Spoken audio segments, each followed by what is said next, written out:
Bismillahirrahmanirrahim.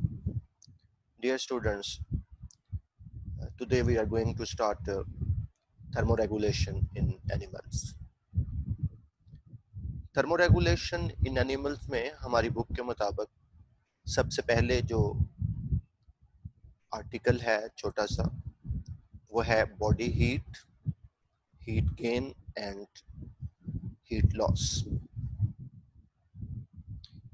इस article में वो हमें सबसे पहले ये बात बता रहा है temperature of animal depends upon rate of change of body heat. Animals के टेम्परेचर का इन्हिसार इस बात पे है कि उसकी बॉडी हीट में किस शरह से तब्दीली आ रही है, किस रेट पे से तब्दीली आ रही है। Temperature of animal depends upon the rate of change of body heat and rate of change in body heat depends upon three factors. Change of body heat का इन्हिसार किस बात पे है? Rate of heat production through metabolic processes. सबसे पहली बात कि किस तरह से मेटाबॉलिक प्रोसेसेस के नतीजे में हीट प्रोड्यूस हो रही है, किस रफ्तार से मेटाबॉलिक प्रोसेसेस के नतीजे में हीट प्रोड्यूस हो रही है। Rate of heat production through metabolic processes. Number 2, rate of external heat gain. Animal किस तरह से, किस रफ्तार से बाहर से हीट अपने अंदर लेके जा रहा है, हीट को हासिल कर रहा है। और number 3, rate of heat loss. Animal की बॉडी से किस रफ्तार से हीट बाहर निकल रही है। तो हमने ये पढ़ा कि temperature of animal depends upon rate of change of body heat and rate of change of body heat depends upon three things: rate of heat production through metabolic processes, number 2, rate of external heat gain, and number 3, rate of heat loss. Then transfer of heat between an animal and its environment takes place by numerous ways. Animal और उसके environment के दरमियान heat की transfer कई तरीकों से होती है। एनिमल और उसके एनवायरनमेंट के दरमियान हीट की ट्रांसफर के कई तरीके हैं। सबसे पहले हम देखेंगे how does heat transfer into the animal. Animal की बॉडी में हीट किस किस तरह से ट्रांसफर होती है। हमारी बुक के मुताबिक there are three methods, there are three ways of heat transfer into the animal. Animal की बॉडी में हीट की ट्रांसफर तीन तरीकों से होती है। Number 1, infrared thermal radiation. किसी हॉट ऑब्जेक्ट से जो इंफ्रारेड रेडिएशन निकलती हैं वो भी एनिमल की बॉडी के अंदर ट्रांसफर होकर उसके टेम्परेचर को अफेक्ट करती हैं। Infrared thermal radiation number 1। Then number 2, direct light. बराह रास्त सनलाइट या किसी और सोर्स से लाइट अगर एनिमल की बॉडी पे पड़ती है तो वो भी हीट ट्रांसफर करेगी बॉडी में। Then reflected light. सनलाइट अगर किसी ऑब्जेक्ट पे पड़ती है और फिर ऑब्जेक्ट पे पड़ने के बाद रिफ्लेक्ट होकर किसी एनिमल की बॉडी के अंदर ट्रांसफर हो सकती। तो transfer of heat into animals के तीन तरीके हैं। एनिमल की बॉडी में हीट तीन तरीकों से ट्रांसफर हो सकती है। Infrared thermal radiations, hot object से जो रेडिएशन निकलती हैं, डायरेक्ट लाइट और रिफ्लेक्टेड सनलाइट। इसके बाद बुक वाले ने बताया है कि how does heat loss into the environment. किस तरह से हीट एनिमल की बॉडी से एनवायरनमेंट में जाती है, हीट का लॉस कैसे होता है। Radiation and evaporation cause heat loss out to the environment. Radiation और एवापोरेशन एनिमल की बॉडी से हीट रेडिएशन की शक्ल में बाहर जा सकती है।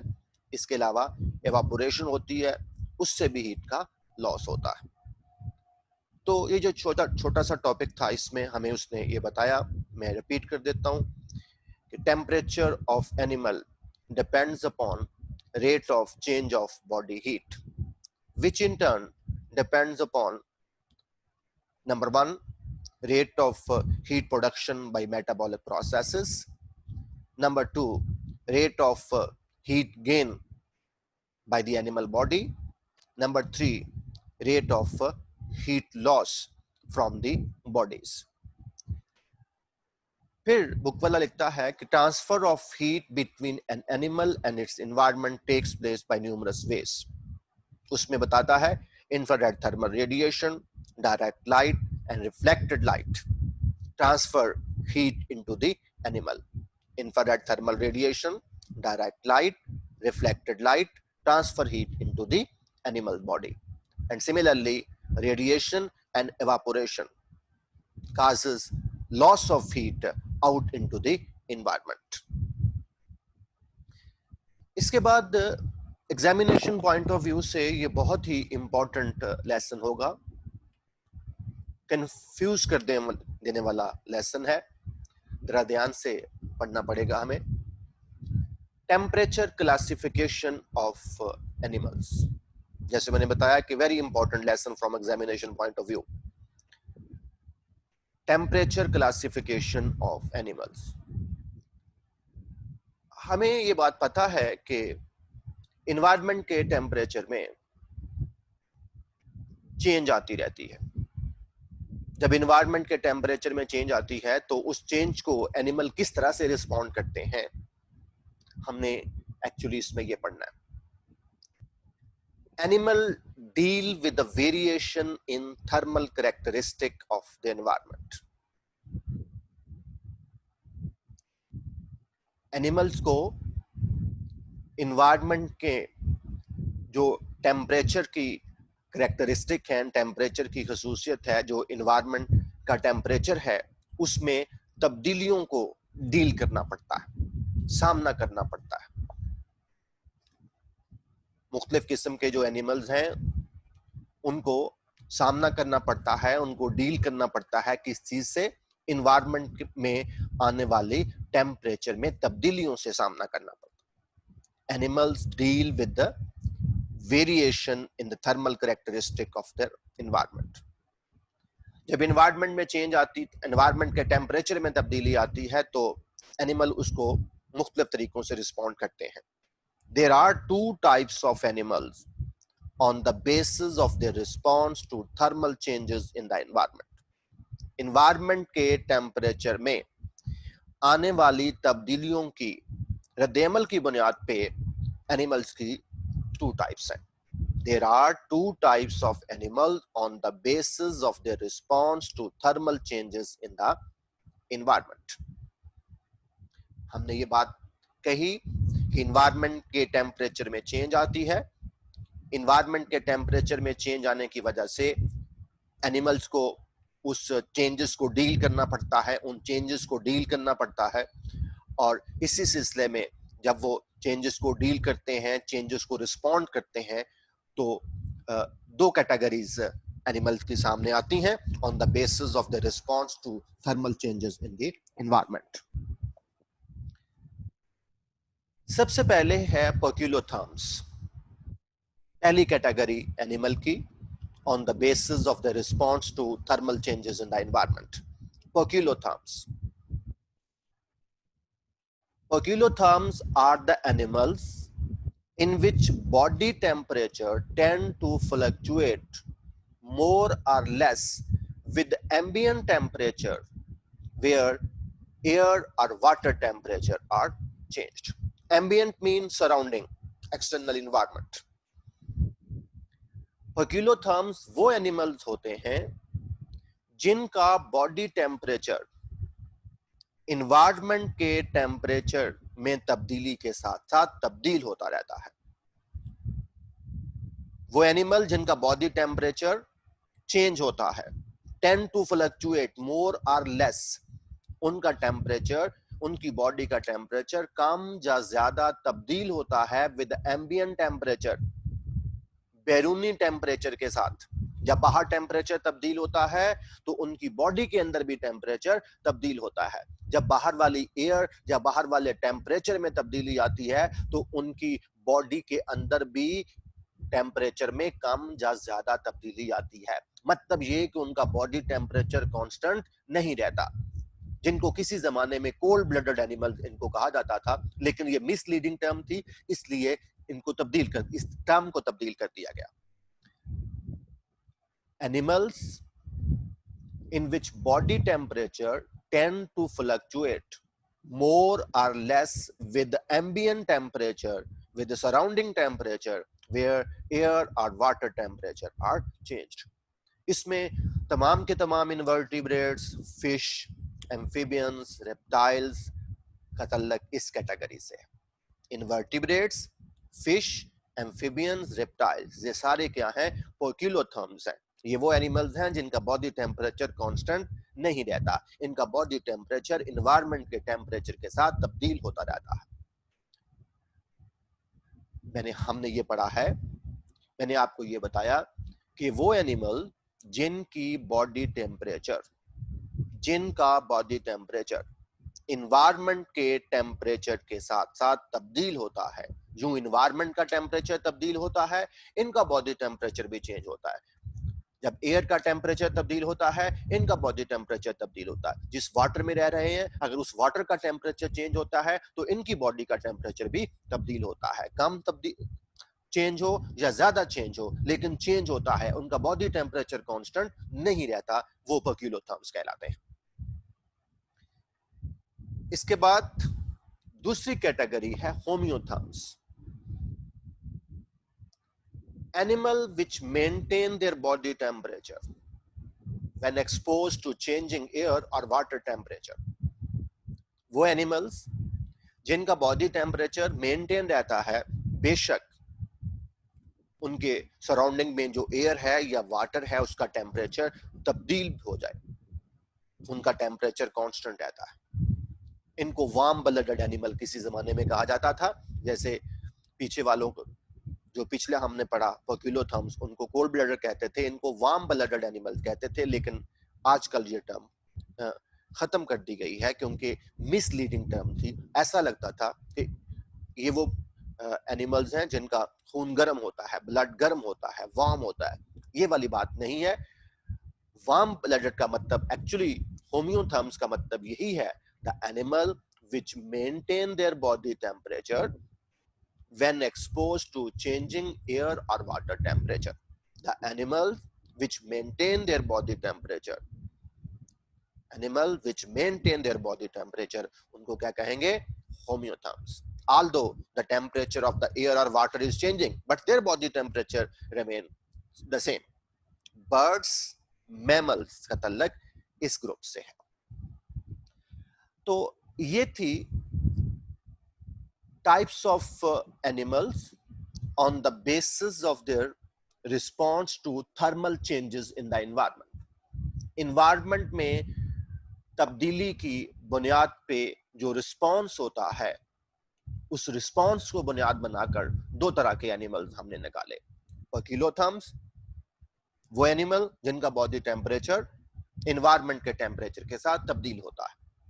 इनवर्टिब्रेट, फिश, एम्फीबियन, रेप्टाइल्स को हमने इस कैटेगरी में डाला।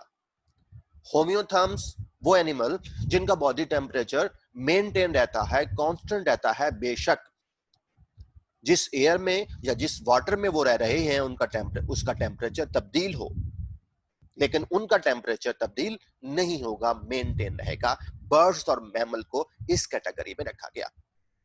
लेकिन मजीद स्टडीज के दौरान जब हम ये दो टर्म्स इस्तेमाल करते हैं, पोकिलोथर्म्स और होमियोथर्म्स, तो इससे कुछ कंफ्यूजन्स पैदा होती हैं, इससे कुछ डिफिकल्टीज पैदा होती हैं, इससे कुछ एक्सेप्शंस निकलती हैं। वो क्या एक्सेप्शंस हैं, वो क्या डिफिकल्टीज हैं?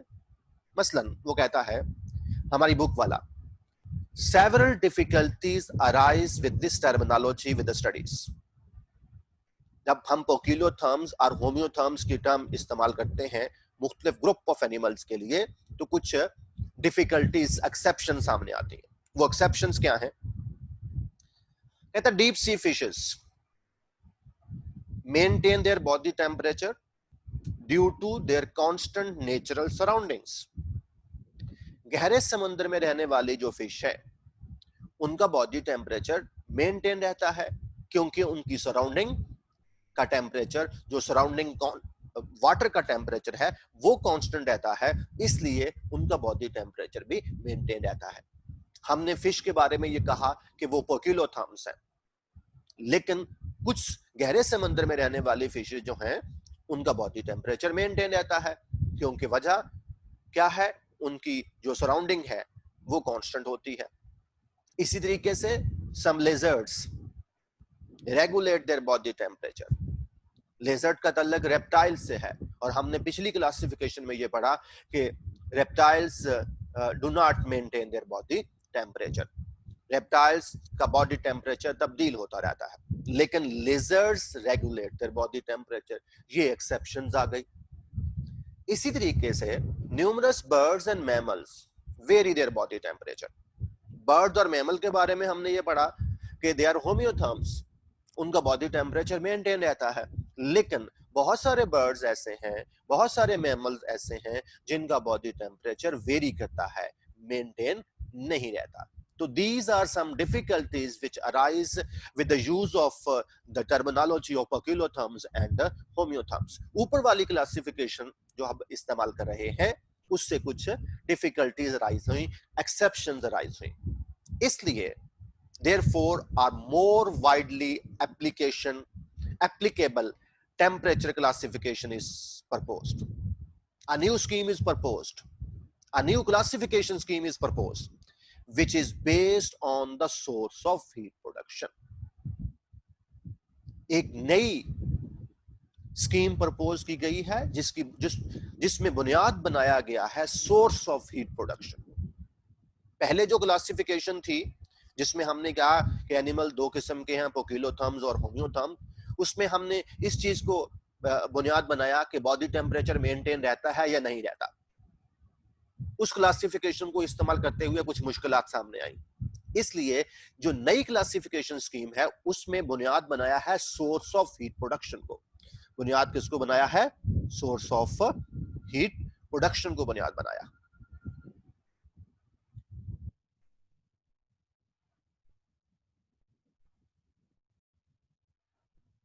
इसमें तीन किस्म के एनिमल्स हैं, heterotherms, endotherms, ectotherms and heterotherms. Endotherms, animals that generate their own body heat through heat production as byproduct during metabolism. वो एनिमल्स जो अपनी बॉडी की सारी हीट खुद प्रोड्यूस करते हैं मेटाबॉलिज्म के नतीजे में, उनको एंडोथर्म्स कहते हैं। Endotherms are the animals who produce their own body heat as byproduct during metabolism और बॉडी टेम्परेचर को मेंटेन रखते हैं। अपने बॉडी के टेम्परेचर को मेंटेन रखने के लिए वो सारी की सारी हीट खुद प्रोड्यूस करते हैं as by product during metabolism. ऐसे एनिमल्स को कहेंगे एंडोथर्म्स। तो endotherms are the animals that generate their own body heat through heat production as byproduct during metabolism. Flying insects, some fishes, birds, mammals का ताल्लुक इस category से है। याद रखिएगा, endotherms are the animal that generate their own body heat through heat production as byproduct during metabolism. Metabolism के नतीजे में सारी की सारी हीट वो खुद प्रोड्यूस करते हैं। Insects, fishes, birds, mammals. Next है ectotherms, animal which produce metabolic heat at low level यानी इनका मेटाबॉलिक रेट जो है, रेट ऑफ मेटाबॉलिज्म जो है वो कम है। मेटाबॉलिज्म के नतीजे में इतनी ज्यादा हीट प्रोड्यूस नहीं करते। जो एंडोथर्म थे, पहली कैटेगरी थी, वो अपनी मेटाबॉलिज्म के नतीजे में सारी की सारी अपनी हीट मेटाबॉलिज्म के नतीजे में प्रोड्यूस कर रहे थे। लेकिन ectotherms, animal which produce metabolic heat at low level, अपनी रिक्वायरमेंट पूरी नहीं होती उनकी, अपनी रिक्वायरमेंट पूरी नहीं कर सकते, मेटाबॉलिज्म के नतीजे में हीट प्रोड्यूस करते हैं, लेकिन वो हीट इतनी ज्यादा नहीं होती कि उनका बॉडी टेम्परेचर मेंटेन हो सके। They absorb heat from their surroundings, इसलिए उनको सराउंडिंग से हीट लेनी पड़ती है।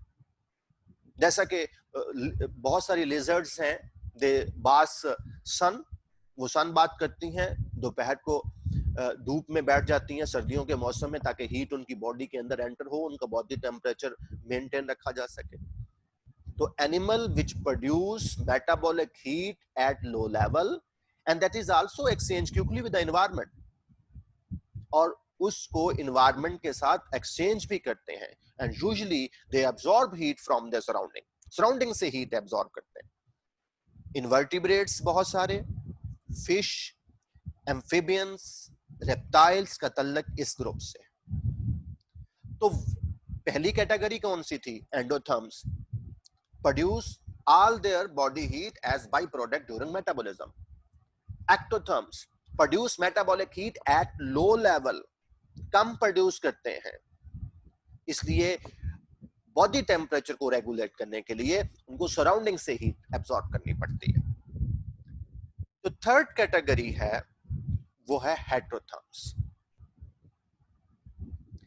Animals who are capable of producing metabolic heat at varying degrees. Animals who are capable of varying degrees of endothermic heat production.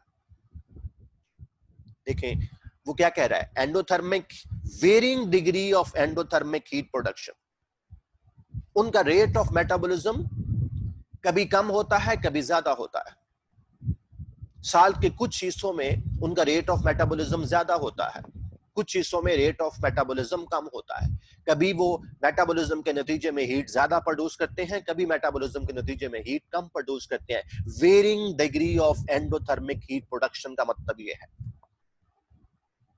बहुत सारे बैट्स ऐसे होंगे, उनका रेट ऑफ मेटाबॉलिज्म बढ़ जाता है जब वो एक्टिव लाइफ में होते हैं, जब उनकी एक्टिविटी, जब वो कोई एक्टिविटी परफॉर्म करते हैं तो रेट ऑफ मेटाबॉलिज्म उनका बढ़ जाता है। उस वक्त वो होम्योथर्म होते हैं, मेटाबॉलिज्म के नतीजे में अपनी हीट खुद प्रोड्यूस कर रहे होते हैं। और जब वो रेस्ट पे होते हैं, उनका रेट ऑफ मेटाबॉलिज्म बहुत कम हो जाता है, और उनका बॉडी टेम्परेचर भी उसी लिहाज से कम हो जाता है। उस वक्त वो पोकिलोथर्म्स बने होते हैं। तो बहुत सारे एनिमल जो हैं वो पोकिलोथर्म्स और होम्योथर्म्स के बीच में फ्लक्चुएट करते हैं। कभी वो होम्योथर्म बने होते हैं, कभी वो पोकिलोथर्म्स बने होते हैं। उसकी वजह ये होती है कि कभी तो वो हीट बहुत ज्यादा प्रोड्यूस करते हैं, उनका रेट ऑफ मेटाबॉलिज्म ज्यादा होता है, कभी वो हीट कम प्रोड्यूस करते हैं, रेट ऑफ मेटाबॉलिज्म कम होता है।